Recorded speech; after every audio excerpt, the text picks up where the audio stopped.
Hi. Every businessman wants to earn more profit, isn't it? To achieve more profit, you need to understand what is break-even point, what is break-even, and how we can compute it. Everything will be answered in this video. Let's see how to know your business is successful. At first, what is important to know before we start any business? We need to know the break-even point. It is where the total cost is equal to the total revenue. What is cost and how we can categorize the cost? The cost is an expenditure incurred to get the desired output, and we can categorize it as fixed and variable. I have explained what is fixed cost with an example. Fixed cost does not depend on the units we produce or services we provide. For example, rent, depreciation, business insurance, which doesn't depend on the units we produce, which means even the production stop producing units, you have to pay the rent. Until you wind up the company, rent payment has to be paid. So, which means the such fixed cost doesn't depend on the units we produce, and these costs will remain same over the years. That is why the name itself it says fixed. The total fixed cost will remain same. Let's see in this example. Rent is rupees 500. The unit we produce is 1000. So the rent per unit will be 0.5 per unit. What this kind of fixed cost? The total fixed cost will remain same, but the fixed cost per unit will be inversely proportional to the units we produce. For example, the number of units we increase, the fixed cost per unit decrease. Let's see what is variable cost. The variable cost depends on the number of units produced, like water consumption, gas or other utilities, and it is directly proportional to the units we produce. What is mean by that? So here the total cost will vary. If the total cost increases, it will be increasing with the number of units we produce. For example, a material cost per unit is rupees 5. The number of units we purchased is 500 units. So 500 into 5, which is 2500. If we purchase 600 units, then the cost will be 3000. So the total cost is varying. Here it is 2.5 and I will get a laser. Okay, here it is 2500 and here is 3000. So the total cost is varying if it is increasing with the increase of number of units we purchase. But the per unit is remaining the same. So that's a major difference between the variable and fixed.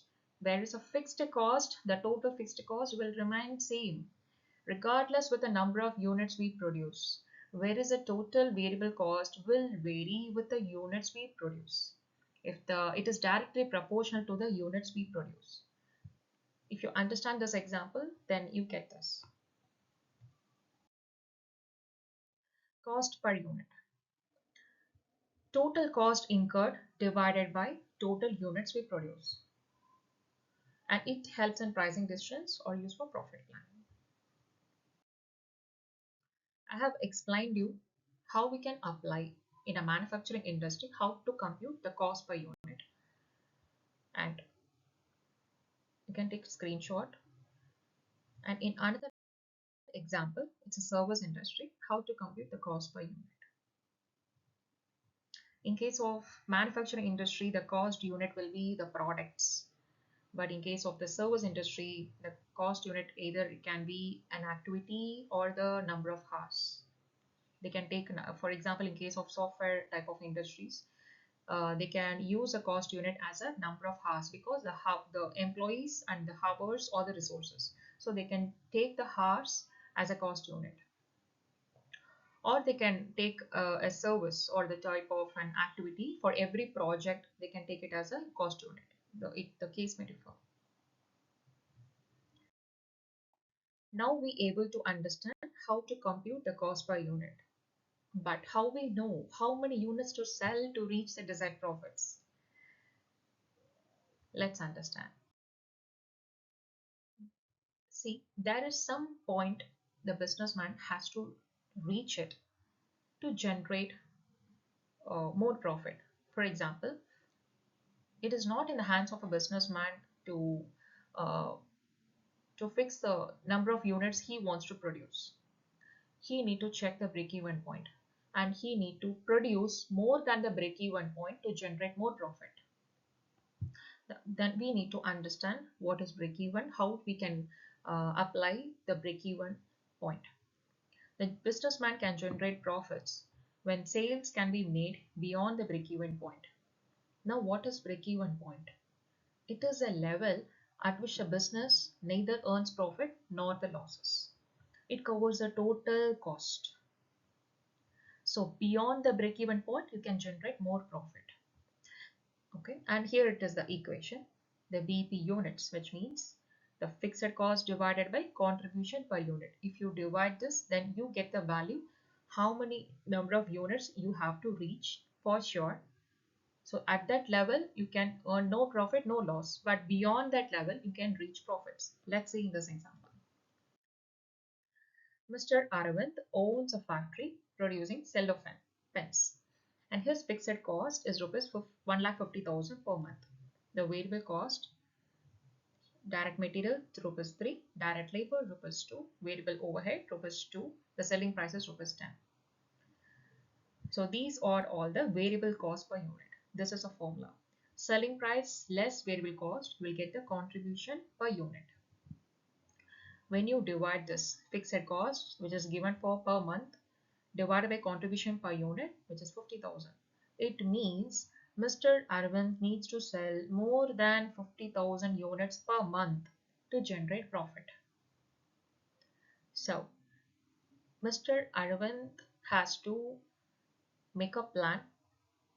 If he decided to produce more pen, then he has to think how much number of units he has to produce to generate profit.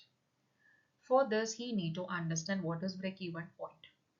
To understand break-even point, you need to categorize what is fixed cost, what is variable cost.